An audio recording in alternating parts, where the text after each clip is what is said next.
All right, good afternoon, everyone. We want to be respectful of everyone's time, and I know we have some members still trickling in, but I want to go ahead and call the first Task Force to Prevent and End Homelessness meeting to order. And Madam Clerk, can you please call the roll? Good afternoon. Good afternoon. Dr. Bustles. Here. Mr. McDowell. Present. Mr. Brennan. Present. Chief Holbrook. Present. Mr. Matt Kennel. Mr. Steve Cook. Mr. George Whitehead. Present. Ms. Allison Farrell. Mr. John Wilkerson. Mr. Brett Clues. Judge Amy McCullough.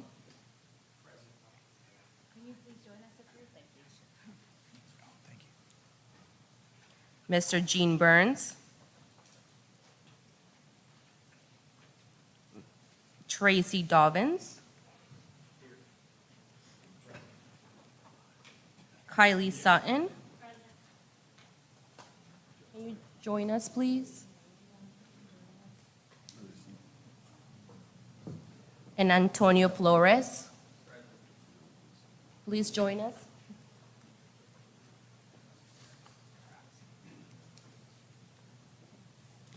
Dr. Bustles, welcome and introductions. Great.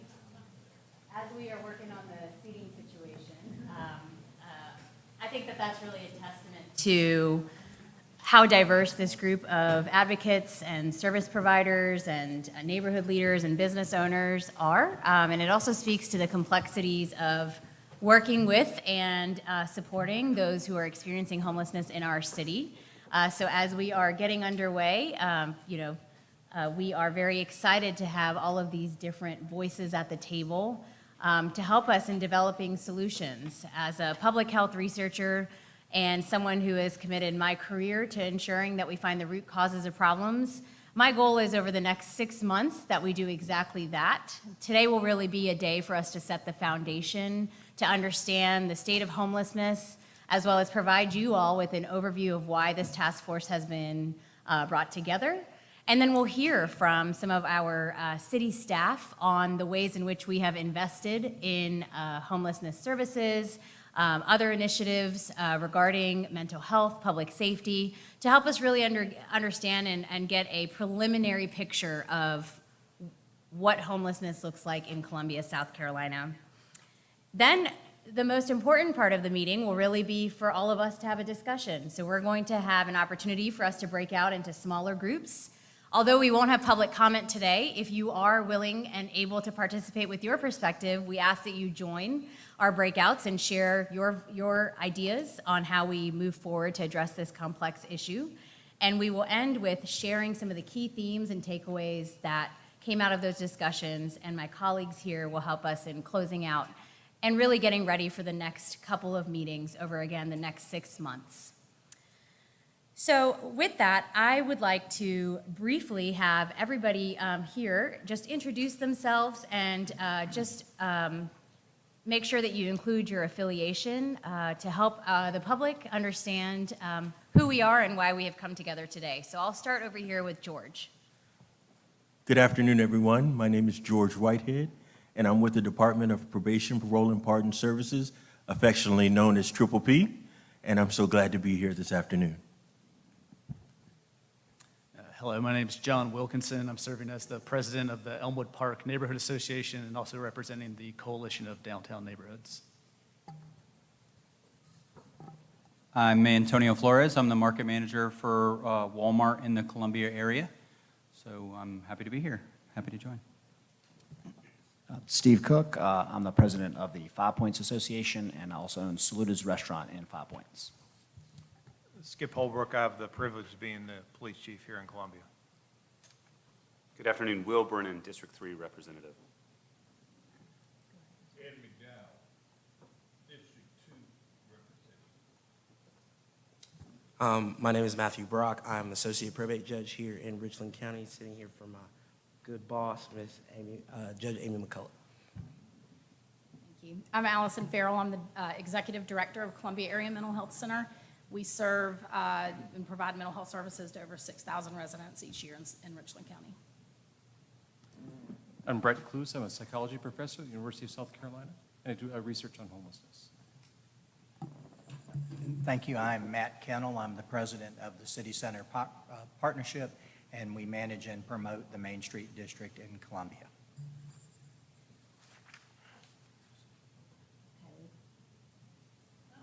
Hey, Kylie Sutton, I'm a public defender, but I wear many hats. I help run the homeless court here, and a lot of my expertise is at the intersection of homelessness and mental illness.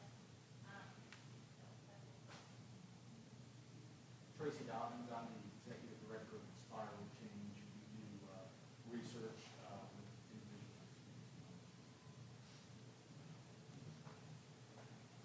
Great again, and we are very privileged to be staffed by none other than our city manager, Ms. Teresa Wilson, who will be here, and her team has been here every step of the way as we embark on this endeavor to address this public health issue. So before we begin, and we have a lot of information to share with you all, I wanted to provide a little bit of context to why this task force was created. That was one of the major questions I got both from the members as well as the public. So this task force was established at the request of the mayor on February 15th, 2022. Based on our research, there were previous city initiatives, including a commission in 2006, although there is no historical information at this time available pertaining to it. But what that does show is that this is something that people have been passionate about and care deeply about for quite some time. This task force was really created in response to something we've actually seen across the country. As a result of the pandemic, we have seen those experiencing homelessness, that rate increase, whether it's Columbia, Raleigh, DC, Portland, you name it. This is a trend that my colleagues across the country are seeing. And the reasons are what we want to dig into to help ensure that we're, again, addressing the root cause of the problem. Columbia has been known to be a very compassionate city. We have several services here available to those who are experiencing homelessness. And that's something that we pride ourselves in. However, we have also seen that there is an increase in the presence of those experiencing homelessness in various neighborhoods, our entertainment districts, and all across the city. And so tackling that issue in a way that is compassionate, but again, addresses the multifaceted issue of homelessness is something that this task force will be dedicated to over the next 6 months. This is a temporary task force with the goal being that we will be releasing a report with concrete strategies that we can then implement with our partners, both in the short term and the long term. Another way that I really like to think about this task force is that this task force is to address the balance that's needed between a compassionate, humane approach to addressing homelessness, but also some of the public safety concerns that have arisen in response to an increase in crime. And you'll hear a little bit about that from Chief later today. So as a data person and as a researcher, of course, I have to throw some data at you, which I know Rev loves. But according to the 2022 South Carolina Homelessness Report, Richland County actually has the second highest rate of homelessness in South Carolina. And with that, unfortunately, there has also been an increase in criminal activity and drug-related offenses. And as someone, again, who comes from a public health background, I want to be clear in that homelessness and crime, there isn't a direct correlation. But we do know that there's certainly an indirect correlation that stems from things like poverty, drug addiction, substance misuse. And that's really where we start to see that people are experiencing homelessness, and there seems to be a need to balance both of those issues. And particularly for us in Columbia, the increase of homelessness has really occurred within our downtown neighborhoods, entertainment districts, and areas of high traffic, including Harbison and the Garners Ferry area. Initial reports suggest that the City of Columbia has at least 14 providers assisting populations facing homelessness in Richland and Lexington County. Now, one of the things that we have noticed in our preliminary work is that we may not have a real grasp of what the scope of services, the number of services, and the types of providers that are available in South Carolina. We also know that these organizations and providers have a wide range of criteria, eligibility, and populations that they serve. And so we wanted to share with you all that simultaneously as we are meeting and we are doing this work over the next 6 months, we have commissioned a study with Tracy and his group Inspire Real Change to really understand the state of homelessness in Columbia, including the ability for us to catalog the various services available to those experiencing homelessness, identify gaps that may exist, as well as get a real understanding on some of the issues that people experiencing homelessness are facing in a trauma-informed care approach, which is certainly something that the organization specializes in. So with that, I'll stop there and we'll ask if my colleagues, Councilman Brennan or Councilman McDowell, have any thoughts before we move to the next part of our presentation. Thank you. Chairman Bustles, thank you for organizing all these wonderful, caring individuals with wonderful backgrounds. I think you hit the nail on the head. We're here to figure out the reasons for the root cause of homelessness in our wonderful city, our neighborhoods, our hospitality districts, and to really understand what are some practical, not solutions, but maybe approaches to really help the individuals as best as we can. We are a capital city. We are a destination for many people, and we want to be a caring destination. So with that, I thank you for organizing this wonderful task force. Chairman Bustles, thank you so much for your energy and for your ability to bring all of these providers together.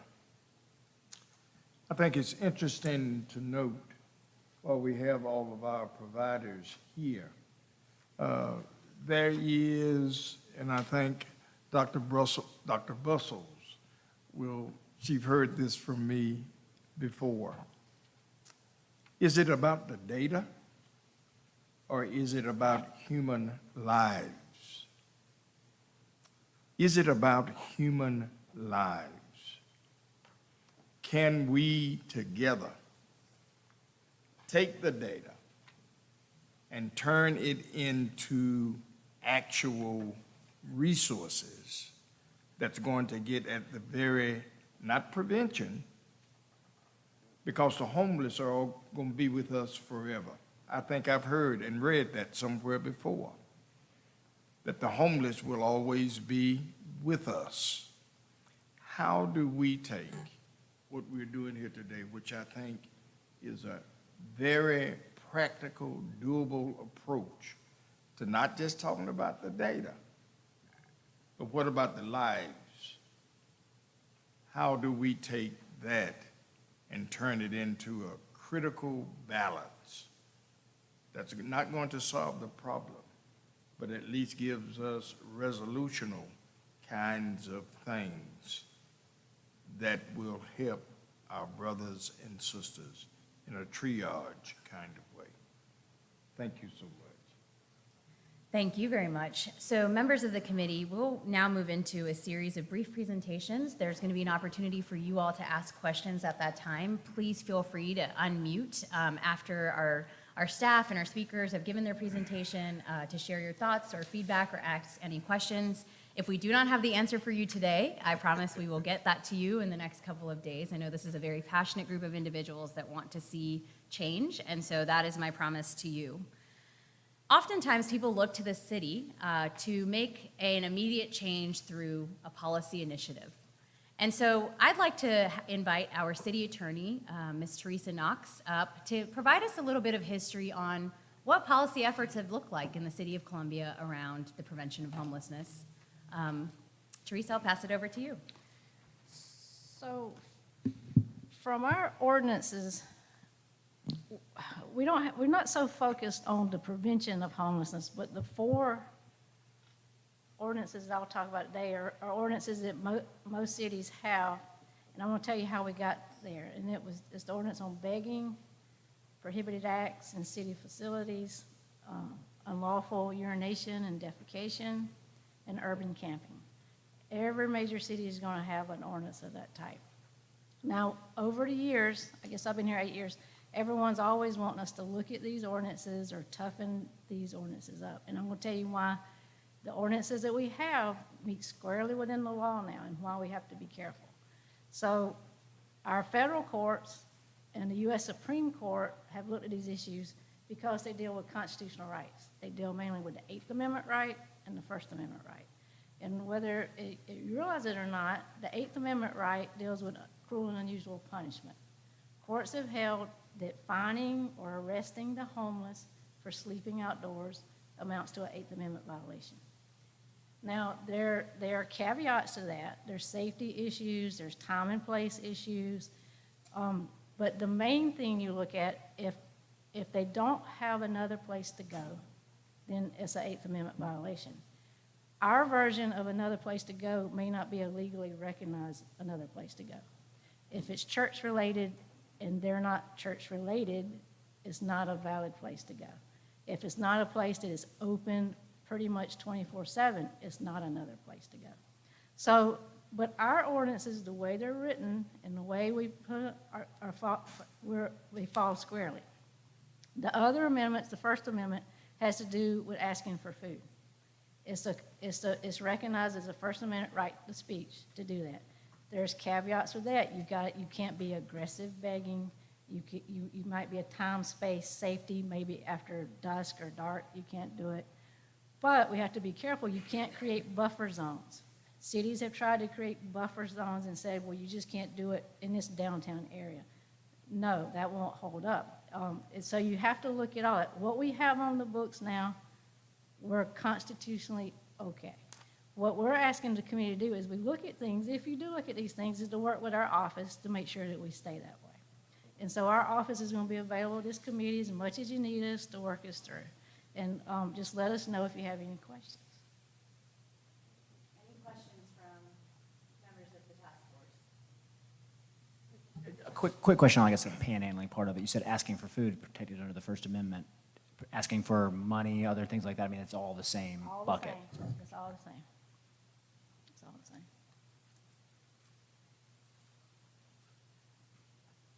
Any other questions? All right.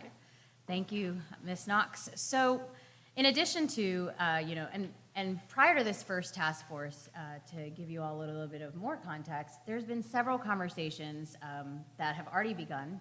One, of course, to understand the state of homelessness in Columbia, including the services that are provided, how many beds are available, what types of populations are served, you name it. We are collecting the data, but we're also trying to understand the human experience. And so we have been connecting with and interacting with people across our city that are either engaged in homelessness, are experiencing homelessness themselves, to really understand the different facets of the problem. And so one of the common themes that consistently comes up, as I alluded to earlier in the discussion, is balancing this need of addressing the root cause of homelessness, whether it's mental health, addiction, and then sometimes the consequences of that, right? And that is where public safety comes into play. And so I'd like to hand it over to Chief Holbrook to give us a little bit of an overview of how we've been balancing these two issues to develop a practical response to some of the concerns that we have seen since the rise of homelessness in our city. Thank you, Dr. Bustles, and thank you for allowing us to be part of this important task force. You know, first and foremost, our expectation, what our citizens expect from our police department is professionalism, constitutional policing, policing with empathy and respect, and that is the standard that we expect, first and foremost, no matter what. You know, we're in a very challenging time, being in a southern city, mild climates. We have seen a consistent, and I'm speaking from a perspective of the police department, a consistent growth of our homeless population over the last 5 and 6 years in particular. Just to give some context, we estimate a little over 1,000 individual homeless persons in our city at any given time. And we base this off our, criteria where we interact, whether it's taking an incident report where somebody's listed as a victim, a complainant, a suspect, where they're saying that they don't have a permanent address, or they've been, obviously a victim of a crime. And we've seen that, again, continuing to increase. We also see different faces. We have officers, especially in our downtown corridor, on the Elmwood corridor, that work very closely, interact with our homeless populations on a daily basis. And although we see the numbers stay the same, we see different faces. And the challenge that presents to us is as any citizen, you like to have that, a personal relationship, or you get used to seeing the same police officer and having that interaction. And it seems like we have a challenge to where it's more difficult for us to develop a rapport and get services directed, to get that person directed to appropriate services, and I'll talk about that in a minute. But to give you an idea of time and effort, so last year we made 366 arrests, and I would argue that arrests are failures in this situation. Most of these individuals are in some type of distress, whether it's mental health related, substance abuse, or both. And most services are Monday through Friday during business hours. And I'm making a general statement there, and I know we have experts more versed in service providing in this arena than I, and I'm sure will expand on that. But more often than is needed, and more often than we would care, law enforcement is directed to solve that problem. And it's either a health and safety issue where we would help facilitate somebody getting to some type of medical care or mental health evaluation, or jail oftentimes. And we know that number one, they're not going to stay there very long, and that's not the best place for them. And those are our options. Of those 366 arrests, they were what we would consider quality of life arrests. But we also see a significant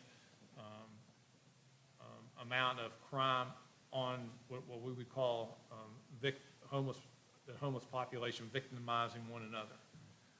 We see drug abuse, drug sales, alcohol-fueled negative engagements, sexual assaults, and other violent crimes. It's pretty significant. Our officers over this past winter made 172 inclement weather transports, and that involved 535 people. So what we've had to do to help keep officers freed up to answer calls for services, we actually use a transport van. And there's inclement weather transportation that's provided by service providers. This is after hours. This is when we encounter somebody on that cold night or that rainy night or snowy night. We don't turn our back on that. We get them to shelter. Every morning, we do what we call property checks and zone watches. Every morning, whether it's in our entertainment districts, our business district, our residential areas that surround our central business area, we do over 60 property checks every morning and throughout the night. And what I mean by that is these come from residents, businesses, passerbys calling that they make an observation. They see somebody that might be sleeping on the porch, urinating, defecating, doing other criminal acts that cause us to have to respond. So instead of waiting on that call for service now, we check that every single day. And again, if oftentimes it's moving somebody on, it's, if we can, directing them to services, and then if there's a violation of the law, they may go to jail. And again, that's, we don't feel like that's the appropriate answer for that. We have, with the help of council, we have stood up what we refer to as a pathways unit. That is a mental health clinician embedded with a police officer that is trained in mental health recognition. They not only are working within the homeless community, but anybody that's in mental crisis, they respond. They try to get services directed, get that person directed to appropriate services. And we've seen tremendous success with that in a very short period of time. We're very excited about adding 4 additional clinicians. And again, putting these folks in what we would call our hot spots, our areas downtown, Forest Drive, Garner's Ferry, and Harbison. Urban camping is an issue that we deal with especially right now. We just had a unfortunate situation yesterday. We sent officers to an encampment that was discovered, and there was a person deceased in that encampment. We have a protocol we follow when we find encampments or move encampments. We do notifications. We put services into the encampments before we clean them up. We get people directed to transitional housing if possible. We get them directed to services, but we give people ample notice, and we'll help moving them along. So we try to be as compassionate and understanding as possible. Parks are an area of focus for us, and I think that is, an area that I'm anxious to hear some suggestions from this task force on how we strike that balance. But, what I hope that we have is takeaways and action items is how we transition law enforcement from being the tool for solving our homeless problem, and we're able to, focus our time and efforts on life safety issues.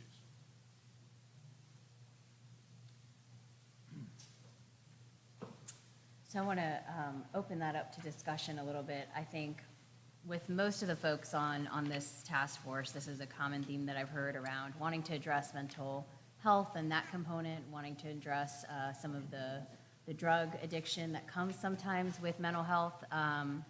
And would love to hear from some of our experts, looking at you, Allison, to talk a little bit more about what you've seen that's worked. What are some things that you would recommend? Yeah, sure. So, I think when we think about mental health and we think about our unsheltered populations, a lot of times we tend to jump to conclusions, or we automatically assume that there's a mental health issue going on.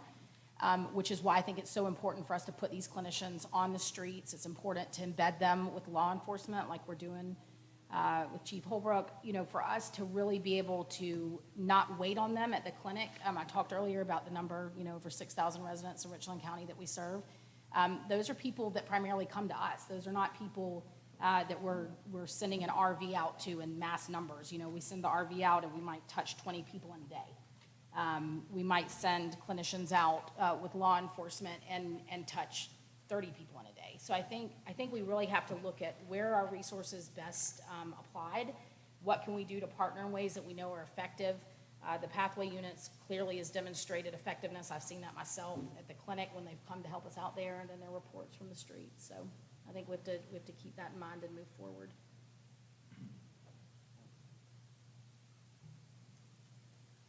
Some of our business owners and those that represent our different neighborhoods would love to hear your perspective on what you'd like to see, given that right now the burden has fallen on law enforcement to help us in solving this issue. Dr. Bustles. I'd like to say that I think one thing that's very positive is this task force, because it's clearly not a problem we can ignore. Like Councilman McDowell said, these folks will always be with us. We need to keep dealing with it. The coordination of feedings is certainly an issue. I'm sure we'll discuss that later.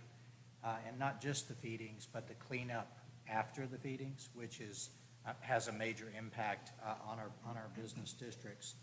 And also the other comment that was made is about we can't not do anything, because just as the chief said, people die.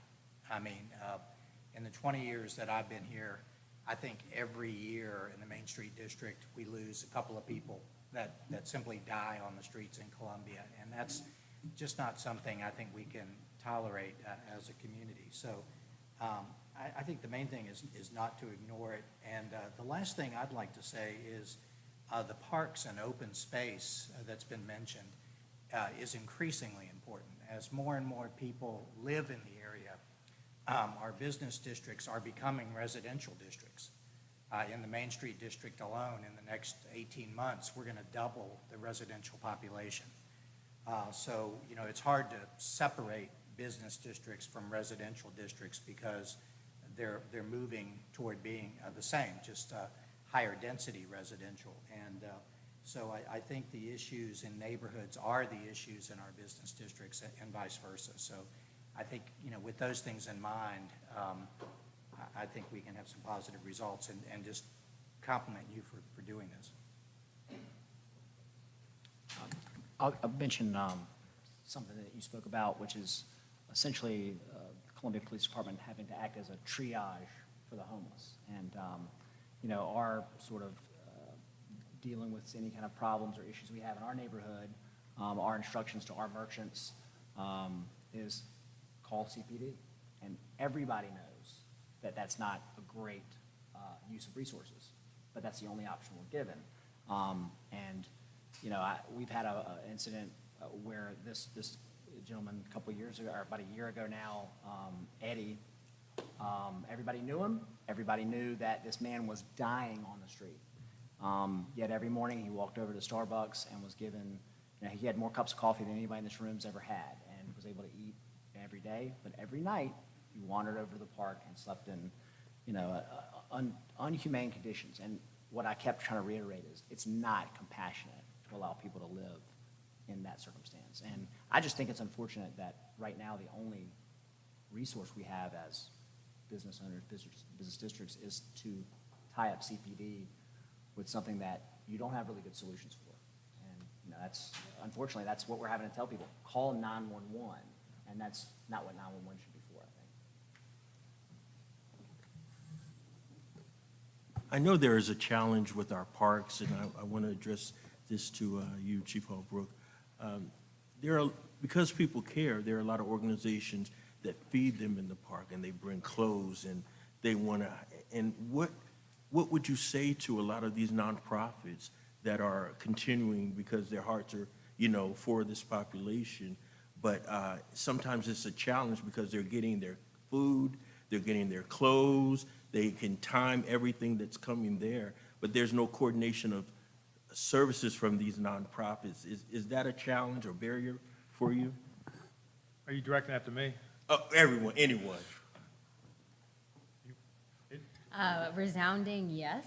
I think that providers will even tell you, and I've had the opportunity to connect with, providers like Homeless No More, Mercy, that say that oftentimes, generally, it's just sometimes easier to work in silos. That's any field. But I think a big challenge is also the housing that's available. One might be downtown, one might be on Two Notch, one might be up by Faro Road where we are now. There was not a lot of coordination of services, which is what led us to commissioning the study in the first place, because I don't think that while everybody's heart is in the right place, we don't have a good understanding of the services being provided. Are there duplication of services? Are there populations completely not being served because this funding structure only allows children to be served from this, or this funding structure only allows women to be served, right? So I think the coordination of nonprofits and other groups is absolutely vital to ensuring that CPD can do their job, but also that, again, going back to this theme of our conversation, I think, is that we deal with this problem in a compassionate way, in a way that makes sense for everyone in our community. Thank you. May I say a word? I'm sorry, go right ahead. Sure, I was just going to add, similar to what Steve and Matt shared about the business and maybe the hybrid districts.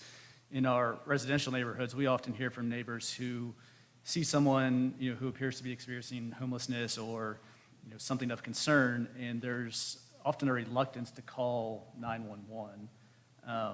So we hear that from neighbors all the time. I saw this, but I didn't want to call it in. I think our CRT officers have helped fill that gap, and we've got a good relationship with them, which serves, as an avenue where people can reach out.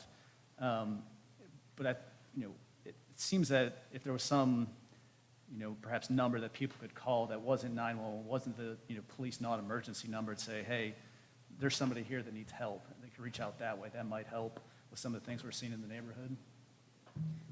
Dr. Bustles, if I might.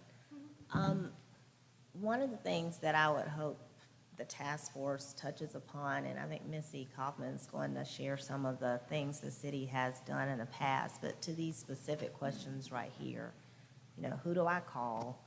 And if I want to feed in the park, which we do not encourage, what are my alternatives to be compassionate and to have a mission and want to serve?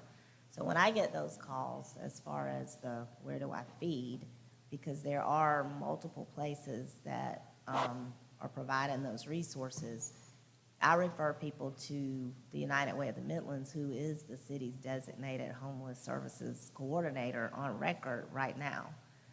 Missy's going to talk about some of these contracts that we've had for some time and that the city is funding. And I think part of this effort is probably, hopefully, going to lead to, are those efforts working? Do they need to be tweaked? Are the services that are within those contracts being adequately provided? I mean, I'm not saying they're not. I don't know. Have we evolved into something else? But they are in place. I just don't want that to get lost as the conversation is going on. I think this is about also the immediate concerns and needs that can make a difference. And so if some contracts that may have been on the books have now, we've now evolved in a way that those need to be addressed differently, the scope of those things that they've been asked to do, then I would hope that would also be factored into the equation. And I think Missy will touch on some of that. Dr. Bustles? Yes. May I? Sir, I want to, I'm sorry. Sir, I want to get back to your question. You raised, and I forget your name. George Whitehead. Well, George, let me ask you this. You said something a few minutes ago, I think, that sort of allowed my antennae to go up. And that is, I think you raised a question about feeding in parks. And I think the city manager just alluded to the whole notion that it's not allowable. I mean, it's a public park, of course it is. Particularly Finley Park. I think the records and the data will show that there has been a decrease in the number of persons feeding there. Not only was that the issue, as you know, we fenced off Finley Park because we've already looked at the possibility. But we've invested $1.5 million in architectural design to make this a family-centered place. There are several portions of Finley Park that we've sort of fenced off. The entire park itself, and of course the area right in the park, the pavilion. We did that primarily because after a feeding, folk would not leave nor take additional foods and clothing that was left in the pavilion. And our park rangers had a difficult time cleaning up that space. I must say to you assuredly that a part of that has changed tremendously. Our ACM, Henry Simons, and his team, of course, has done a good job in making sure that park rangers are there. More folk are using the park now for recreational purposes. So I think you're right, and I think what you're getting at is how do we make some arrangements, some agreement for persons who want to do that? There has to be some strict criteria with that. But I didn't want to sit back in my chair and not at least say a word to you about that, because that's on the mend. Sooner or later, we're going to close off the whole park. The unsheltered population in Finley Park has decreased some. But again, you can't prevent some. It's almost like fire ants. You put some on fire ants, you don't kill them, they just move to another place. And that's our dilemma right now, is that we don't want to kill anybody, but our homeless population, unsheltered population, our brothers and sisters are moving from one place to the other. So I wanted to make sure that, Thank you, Council. yes, sir, thank you. Thank you.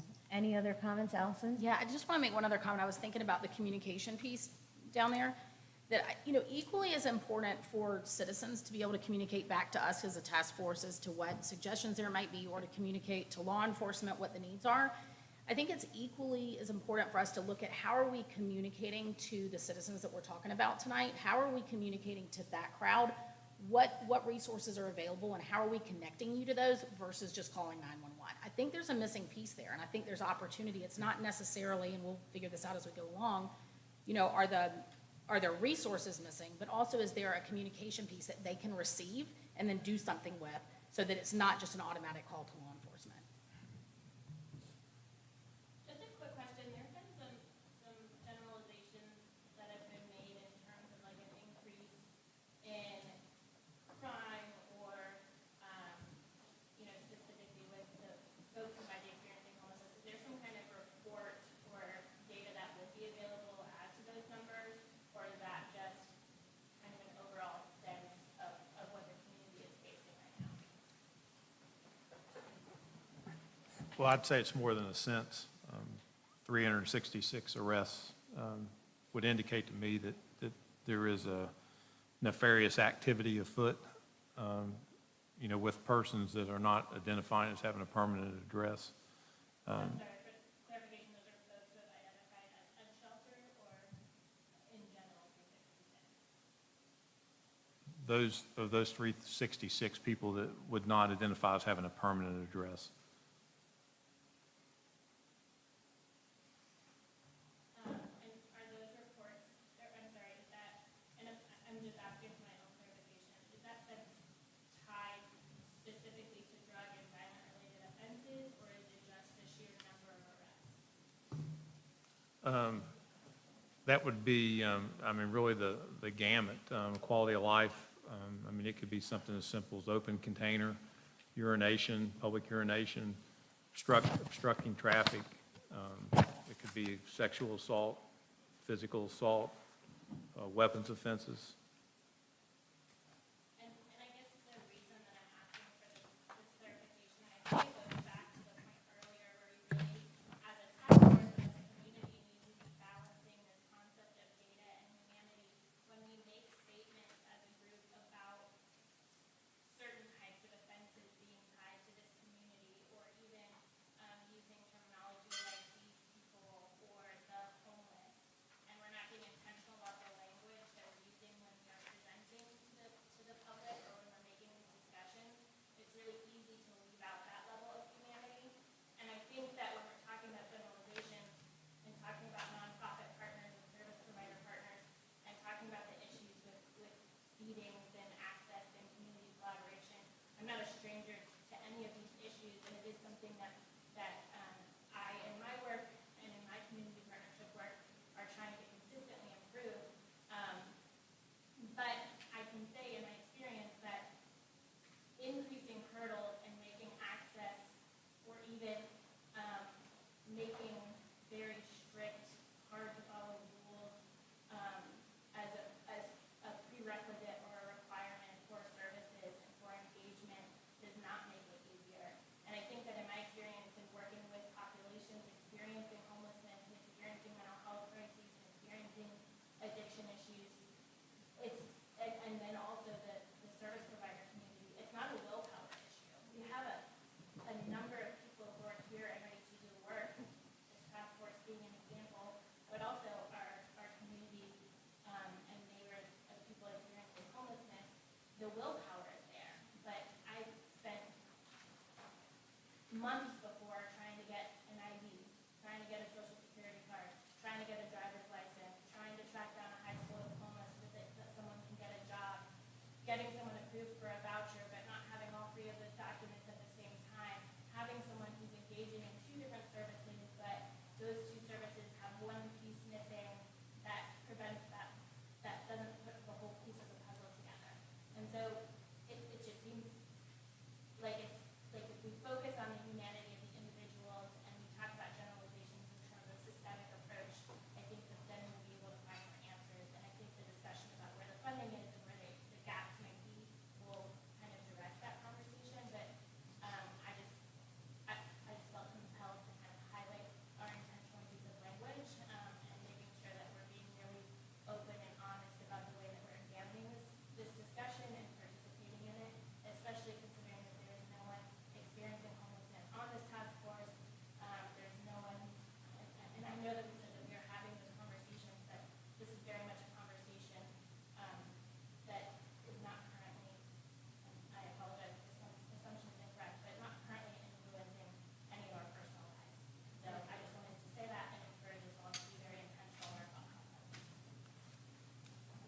Well, thank you for that.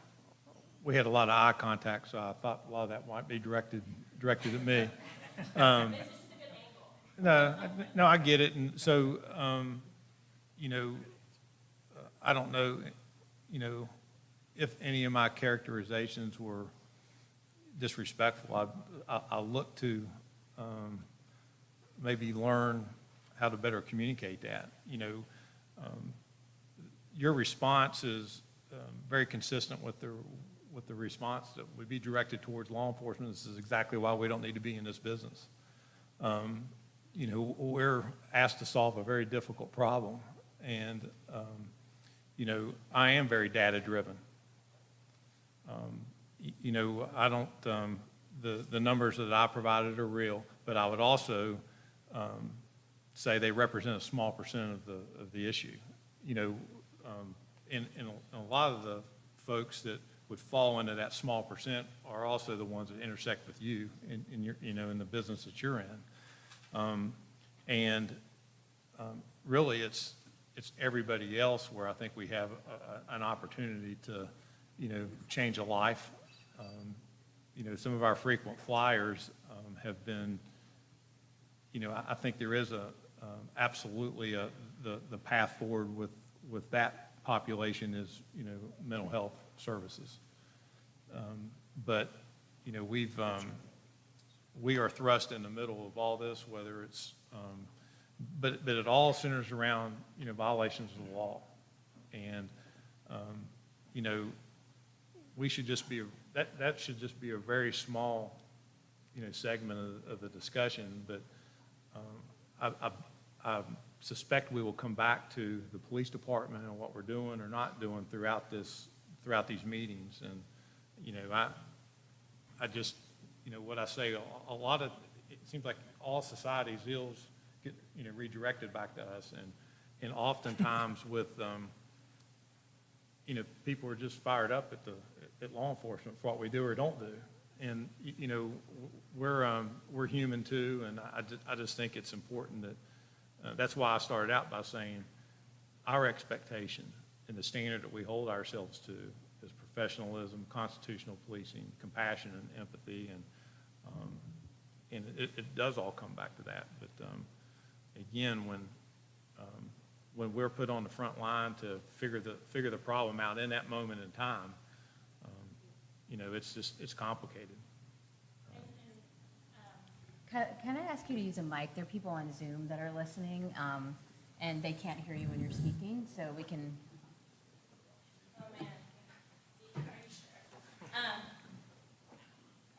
I was just saying, I was intrigued, I was caught, I guess, by the number of 366, because one of the things that I do in my spare time is I look at the bond dockets every day, and I see who's been arrested, and so I keep track of that data also, and the numbers are very similar. But I also keep track of which of those individuals are being rearrested who have competency concerns. And so it's not something that can be fixed by a law enforcement. And so this was in no way a blaming situation. This was just an observation. So it's a complex issue that is both individual and systemic. And my only point was to encourage us all to be intentional in separating that when we were talking about humans, to be very intentional about the human aspect, and we're talking about systemics, then we can be a little bit more broad and vague and general. But that was my only kind of thought and reaction. And I know, I actually don't know if you know this, but I do get calls from CPD officers who say, I don't want to arrest this person, can you come engage them? There was someone in my office today that we got housed last week because Officer Holmes gave us a call. So like that does happen, and I know that y'all don't want it to be a problem that's an arrest or nothing, and that's why we're here, right? So it was not pointed at any one person, more of a philosophy. Yeah, appreciate you saying that. Kylie, before you leave the mic, slow, just walk slow, we'll be here. Something very important that you mentioned just a few minutes ago, as you know, that's my lean, of course, and that's the human experience side. But you raised an interesting point just a moment ago.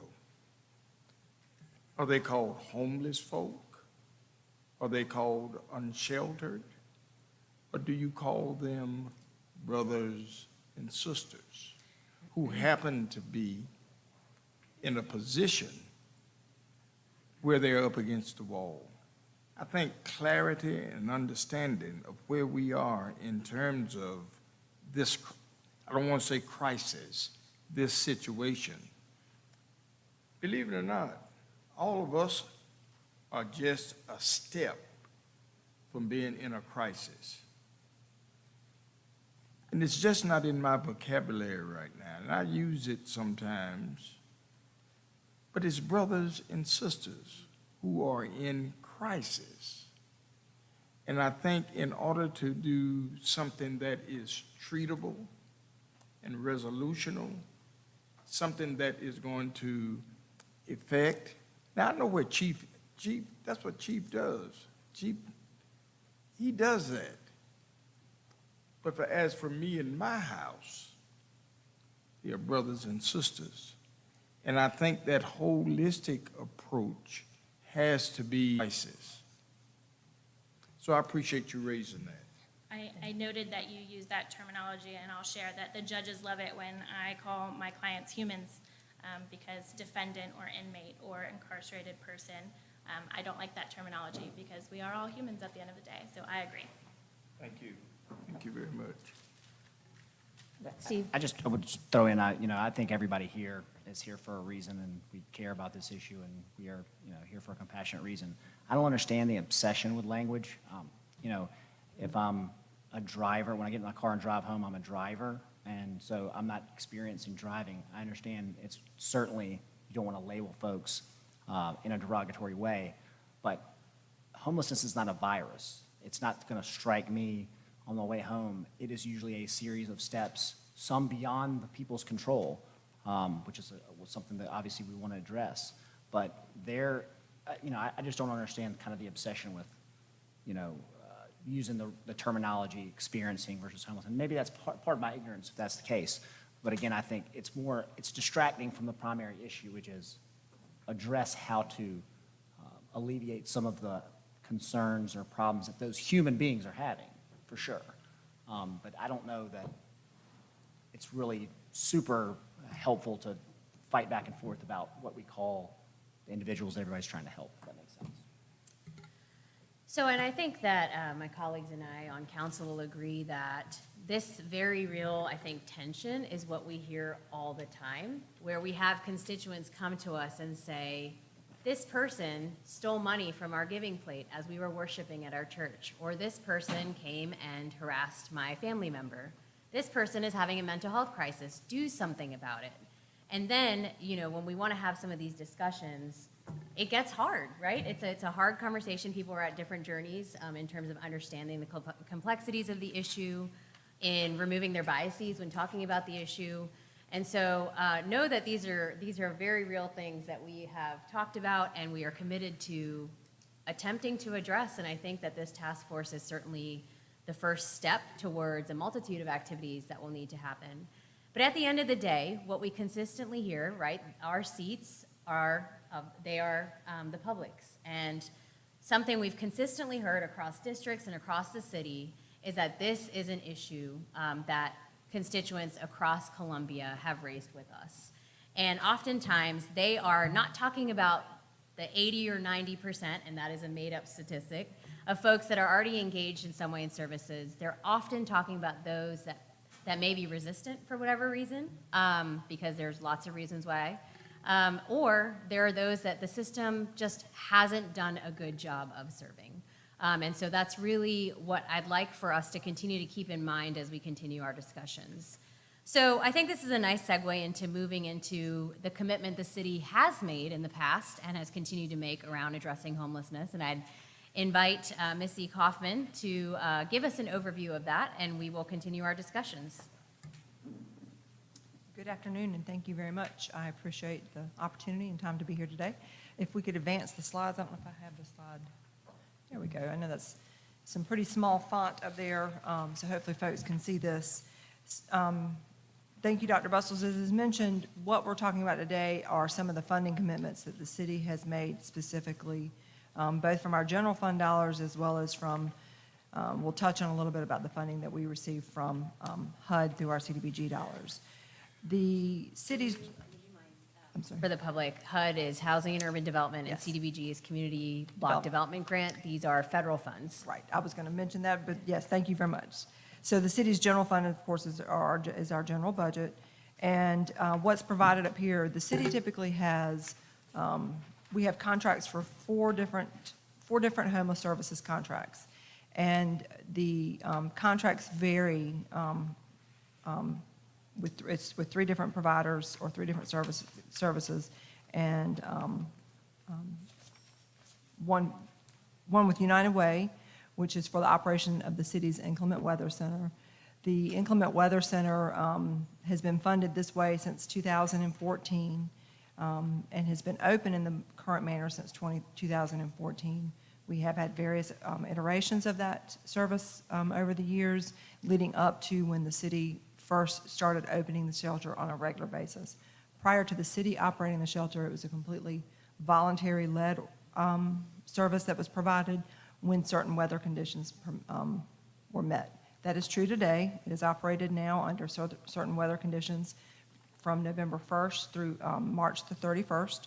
It is, we have contracted with United Way. They are the primary for the contract, and then they utilize different service providers for the actual delivery of services. Excuse me, so Transitions provides the actual operations of the inclement weather center, staffing it with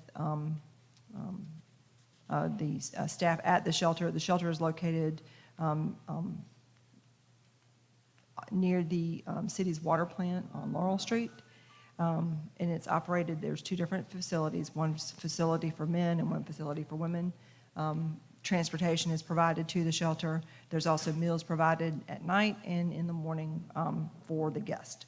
The services for food are provided by the Salvation Army, and there's also a contract for security services and transportation services.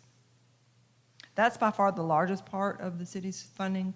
The city allocates about $1 million a year in funding from our general fund for homeless services, and really these services are related to emergency services and sheltering services. Another contract we have with United Way is a much smaller portion, is for homeless services coordination. That also came about through a solicitation, RFP, request for proposals back from 2014, that resulted in the need for bringing together some additional resources to coordinate some of these services that we're discussing today. Part of what their services are, it does evolve throughout the year. Let me get back to United Way for the Inclement Weather Center as well. The Inclement Weather Center, while that contract is for the Inclement Weather Center that's only open from November to 1st, there is year-round staff that is also paid for, so we do also fund a case manager for that work that is an outreach provider. So they do go out on outreach calls with the police department and some other service providers as well. So that is, even though the center is only open for a certain period of time, it is a year-round contract. The homeless coordinator, the focus of the homeless coordinator has varied since the beginning of the 2014 period through now, but still focuses on, prior to COVID, it was primarily coordination of the meal share coordination. That came about again as from a committee of meal share providers who are try to help manage what's referred to as pop-up feeders and redirect them to a centralized service so that they can provide those services in a clean, safe, sanitary, trackable way. It is successful in terms of redirecting folks who have very generous hearts and have a need and desire to help those who are less fortunate, make sure that there's meals available. But it doesn't stop everyone. There are certainly still folks who decide to provide that service on their own, where they want, when they want. Again, part of what these services do is when they are encountering someone feeding, then they can provide them the information about how to redirect them toward a more coordinated service to the meal share committee and possibly partner with some of the other agencies. It is sometimes successful, sometimes maybe not, depending upon the individuals who are providing the services. I know there was a conversation a minute ago about communication too. That's probably a big topic here in the sense of making what's known available and then being able to redirect those folks that have those good intentions. They also help coordinate the repeat offender or the folks who are frequently are engaged with the police department, that are often re-engaged in finding, I think it was mentioned to 5 points, re-engagement of the same person over and over, the hard to treat or hard to be able to access resources. They do help coordinate with those services and provide some outreach assistance with the police department in those instances.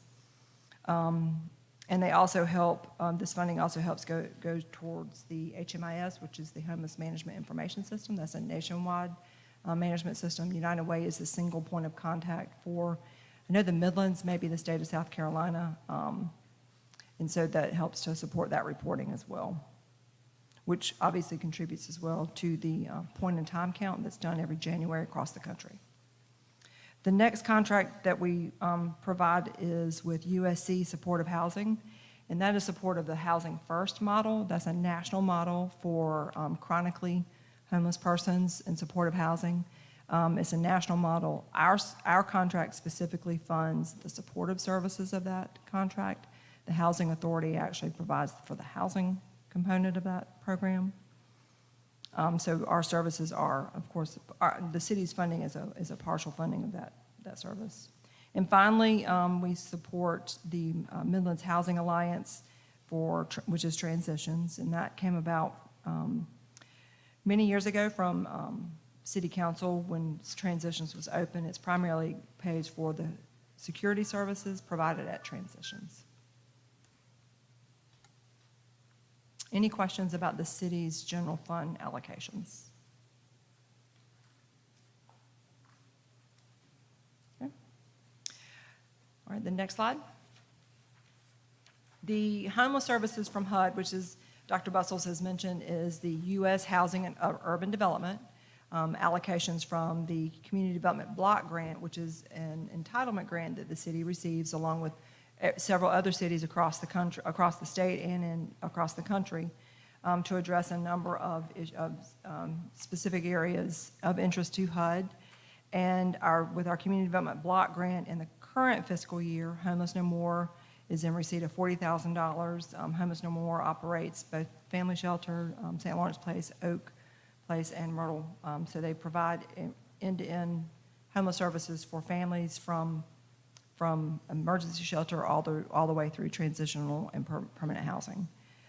Mental Illness Recovery Center, Mercy, which I think we have representation, providing services there as well. We have a history, if we can go to the next slide, of providing those services as well through our Community Development Block Grant as well. This is a summary of some of those services over the past several years. Again, Mercy has been for mental illness recovery, supportive housing for youth, Homeless No More is then homeless families.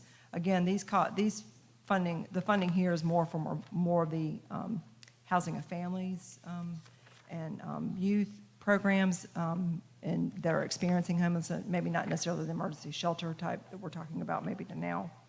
In addition to what you have on the slide here today, City also receives from Housing and Urban Development funds for our HOME program, which is also a national HUD program that is attributed to assistance with affordable housing and housing services. So it's more for prevention of homelessness.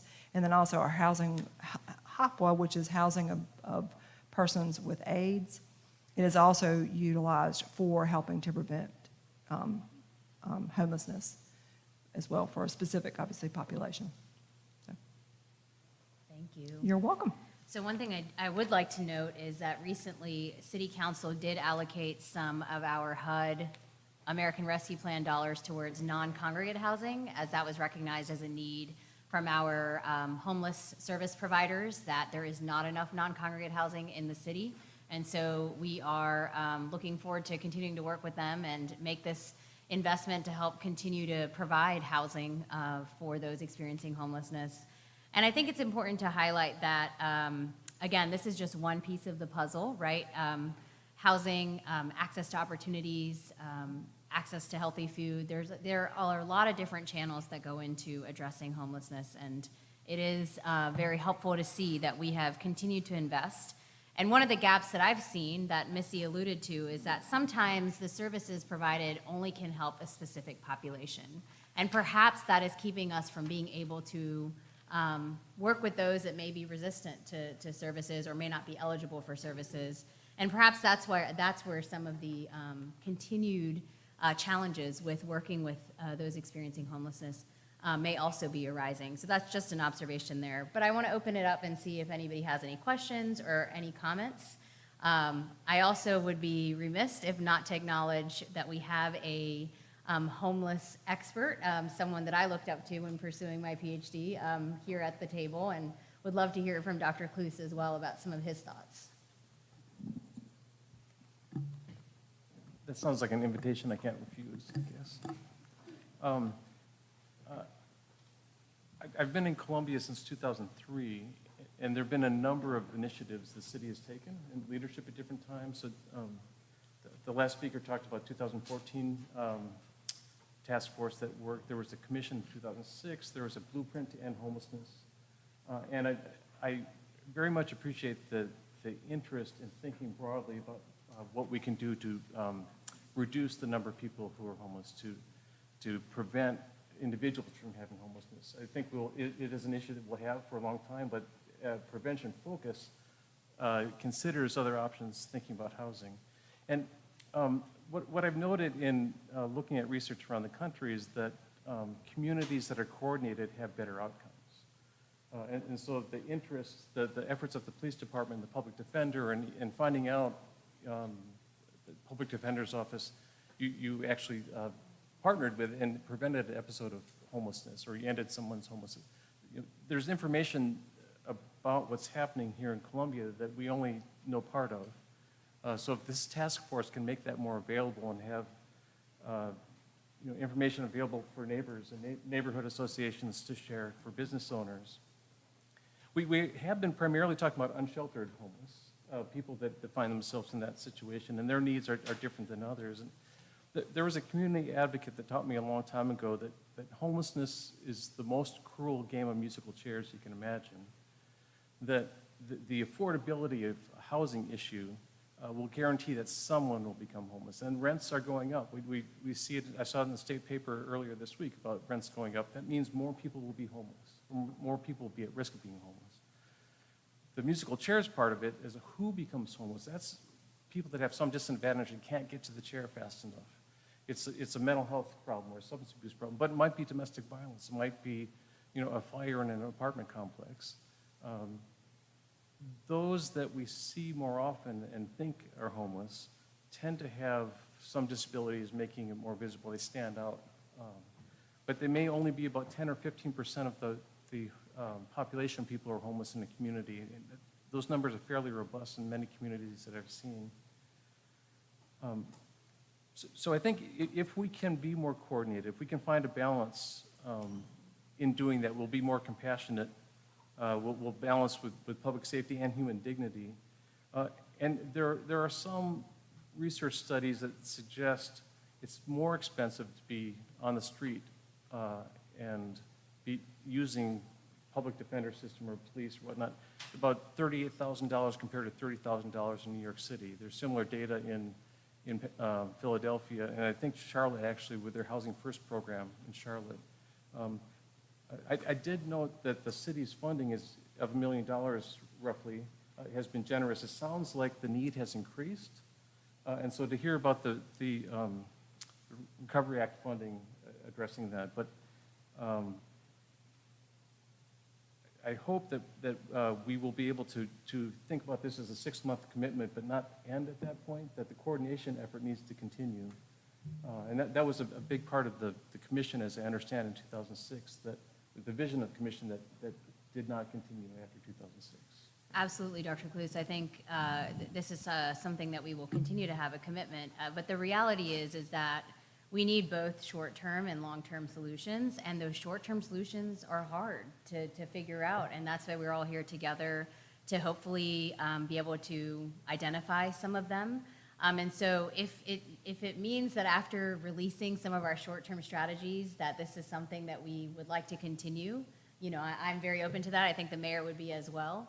But I think it's important to recognize that right now we are experiencing a crisis. Many health conditions, social conditions have been exacerbated by COVID, and it really elucidating how our systems are not serving people well, but also resulting in some unintended consequences that none of us could have anticipated. And so I think that's a great segue into really thinking about, and this is something I'll open up to the group, and I know, Tracy, you'd like to share some updates as well. What can we do, or what would you like to see South Carolina do, right? This is not just Columbia. There's an urban myth out there, and I'd like to hear if there's some validity down the road as we commission this study, that cities across South Carolina are sending folks here to Columbia because we are the only area that provides services. And if you look at the scope of services, many of our providers are serving Midlands. They're serving all of the Midlands. They're serving up to Rock Hill. And so I think it's also important for us to recognize that while the city is the leader in convening and bringing people together, this is something that we need our partners in other governments as well as the State House to help us in solving as well. I'm sorry, could I add one other thing? I'd forgotten about the urgency. So eviction moratoriums are ending. South Carolina is already the state that has the highest eviction rate in the country. 2016 data and earlier, I think it's going to get much worse this summer than it is even now. That was like a perfect segue. Amazing. What I wanted to do, I just wanted to share some information that we had. We did a research project last year in Columbia, and I wanted just to give you some data because I really think it's going to kind of capture some of the bigger points that we were discussing here. And we worked with 30 individuals that were currently experiencing homelessness. Because as an organization, we feel that, in order to truly understand it, we have to get down to that level to really work with people and to establish rapport, and then we can do quality assessments with these individuals, and that's what we did with 30 people.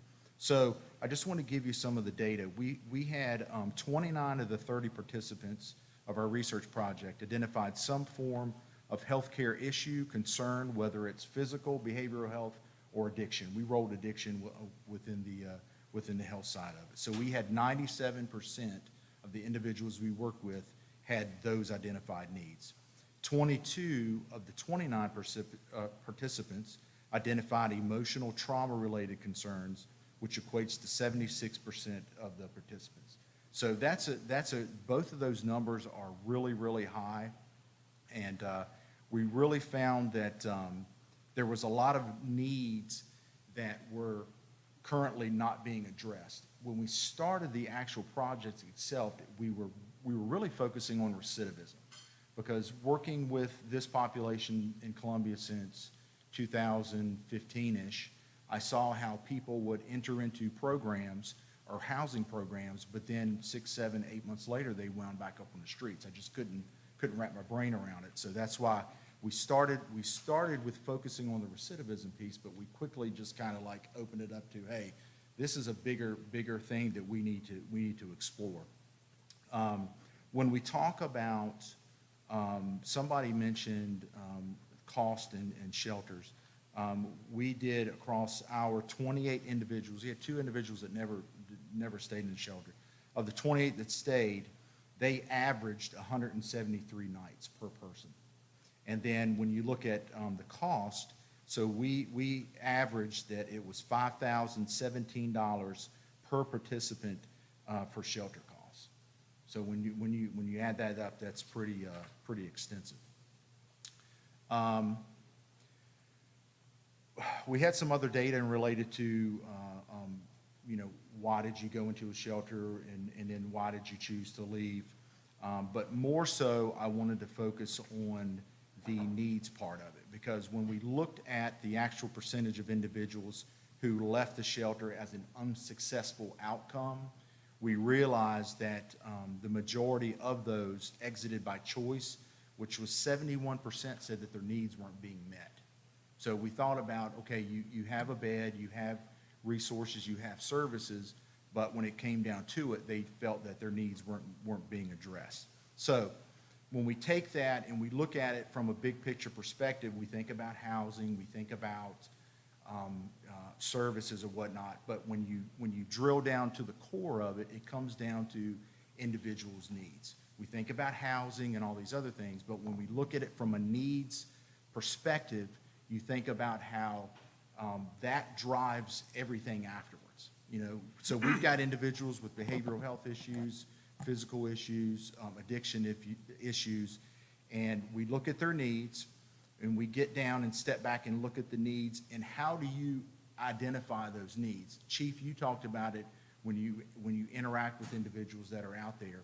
I wouldn't expect somebody, an officer, to show up and be able to identify somebody's needs and correctly navigate them towards the resource. It's an intentional process where somebody has to receive a quality assessment to truly understand the full picture of their needs, and from that, integrated into a service, okay? And that's another thing that I know that we were just talking about as well, is integrated services. So we are currently, with our partnership with the city, we are looking at several things, one being a platform, which is a service provider platform, but it's an internal platform and an external platform. Somebody mentioned up here, like, hey, where there was a number you could call when you have somebody that you think is unsheltered and you want to. So that's what we're looking at right now as far as a platform is concerned. So something internally where we could plug in these resources and services, because we just talked about how important the collaboration piece is, which right now we really don't have a true collaboration or coordinated entry process, in my humble opinion. But that internal piece would connect all of those together, and then from an external, you'd have a source that you could go to where you could plug into that system, and then once the person is in the system, they operate internally as far as getting the service connected. Sounds great, right? It actually it is. The good thing that I like about it, and I'm a big proponent of accountability. So what I like about what I'm looking at right now is this system has an accountability component where somebody comes in, they receive an assessment based on their needs, they're directed to a service, and then when that person gets assigned, or that person is assigned to that service, there's a clock that starts on there. So there's an accountability clock on there where this person has to get contacted, engaged, and then at that point they'll say, yes, hey, I can fill their needs, or no, I can't, and this is why. They get redirected. So that's what we're looking at right now. Are you Yes. suggesting an intake center? Well, this is what I'm talking about is strictly a platform, okay? But we've got other components to it, okay? Is that like an online platform? It is. It is an online platform, because when we think about, like a consolidated care center, I would absolutely support that, where we bring people into a single point where people can be funneled through services that way. However, I've seen in the past where some organizations or programs have been resistant to that. So when we think about doing it from an online perspective, it's easier, but the biggest piece of it is the accountability piece. And that's something that I've been really, really looking for, and that's what we're currently working on right now. So you have assessment, referral, case management, accountability, but you also have a public connect component to it as well. How Yes, does sir. that fit into the whole framework of triaging? Whether you triage, can you accurately get a good assessment of someone online? And how do you bridge that gap in terms of the triage where you did bam, bam, bam. Right. And I hear that a little bit, but I hear more so perhaps the online presence and getting a good feel for that as opposed to that in-person touch. Right. Understand, and maybe I didn't explain it as well as I And should that's have. what I wanted to but- ask. Yeah, absolutely. So think about it, a concept of an individual says, hey, I am either unsheltered or I'm at risk of becoming, okay?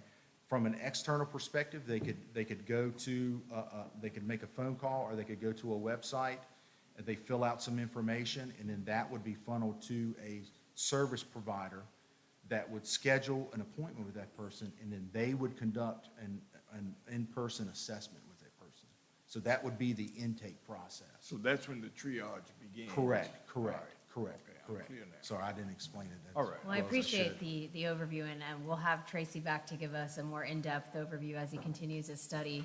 And so, and one thing I want to continue to challenge us all to think about, going back to, because this is the hard part, what is it that we can do in the short term? A lot of these strategies to make systemic change are going to be long-term, and they're things that we are all going to have to work together to invest in, particularly as it has to do with coordination of services. But what can we do in the short term to address some of the very real challenges that we are seeing in our city, whether it's in the form of affecting our neighborhoods, our businesses, whether it's in the form of people not getting the mental health services that we need?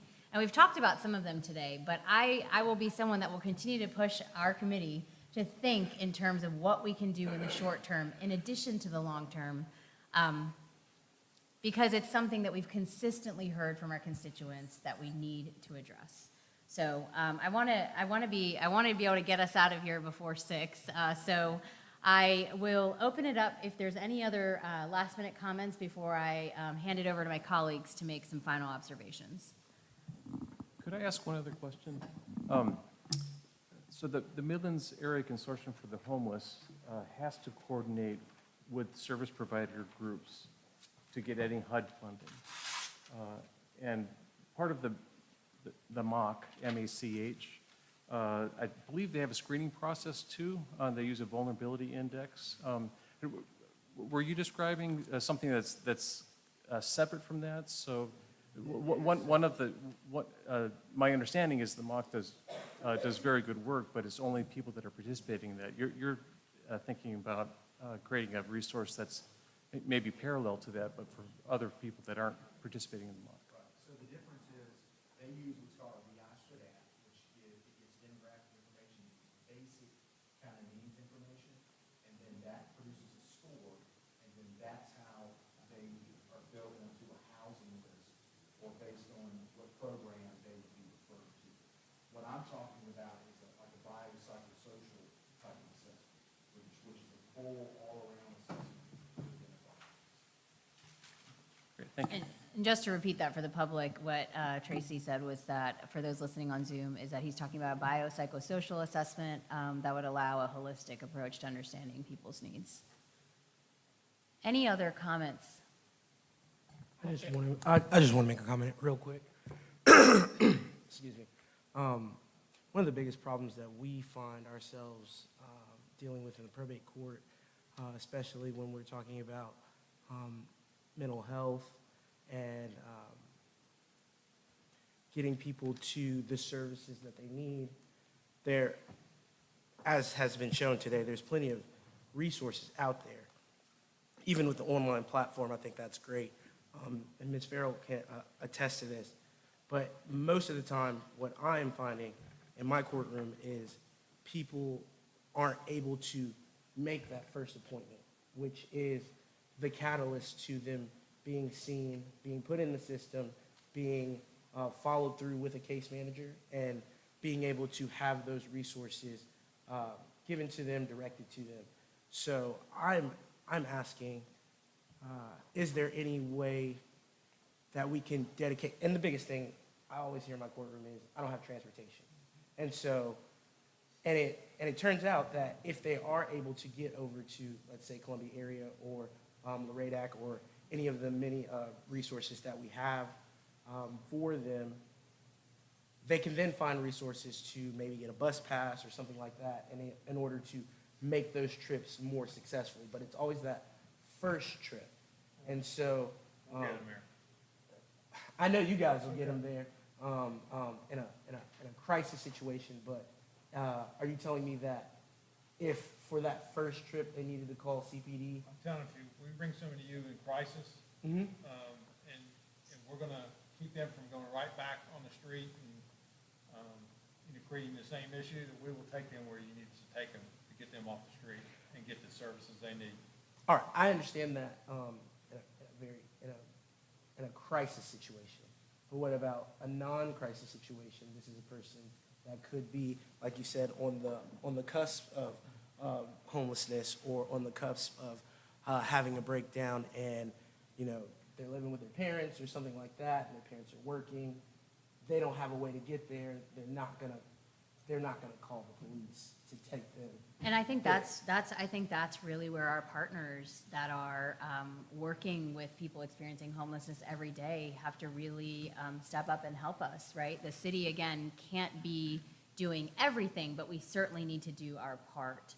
And so I think a large part of this process as well, and I know we've mentioned this several times, but it's hard, is to bring our provider community, our community advocacy groups together, and to be able to really help them understand where there are opportunities to be the early interveners or to be the partner that we are able to refer. I mean, yesterday we had a young man my age in his early 30s experiencing homelessness that came just to speak during the public comment session saying, we need help.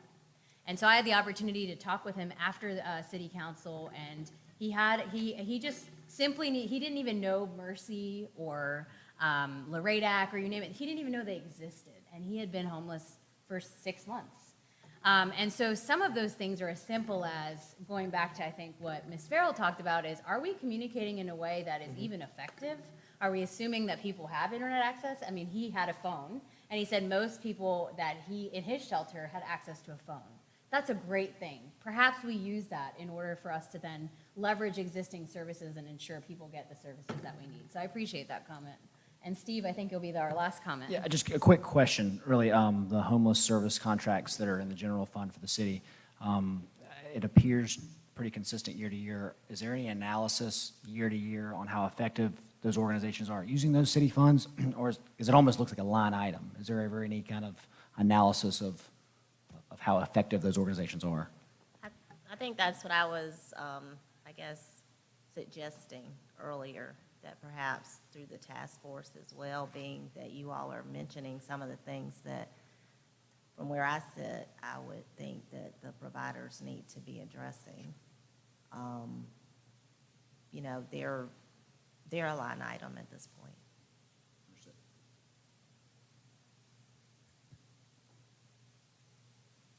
So I will now pass it over to Councilman Brennan and then Councilman McDowell for us to close. Dr. Bustles, thank you for coordinating this focus group. I feel like it was a wonderful way to get to know each other and get to know the community of caring professionals and to learn more. And I'm glad I'm going before the Reverend. I hate going after him because he's so smooth. It must be that higher calling, but to that point of higher calling, I think everybody in the room right now has a higher calling for being here. You're very compassionate. You care about the citizens of this city, our wonderful city. So I thank you for that. To the panel, thank you for coming out, and I look forward to the next few months of really getting to know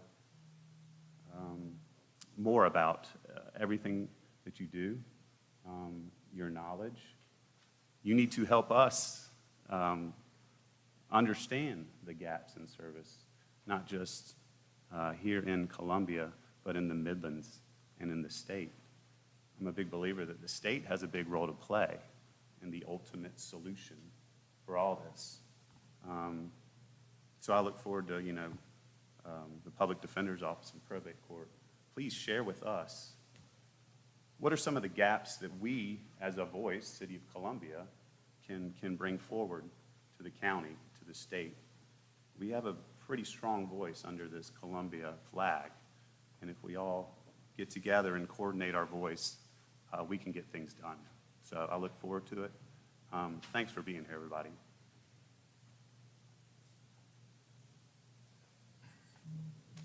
Dr. Bustles, thank you so much for bringing us all together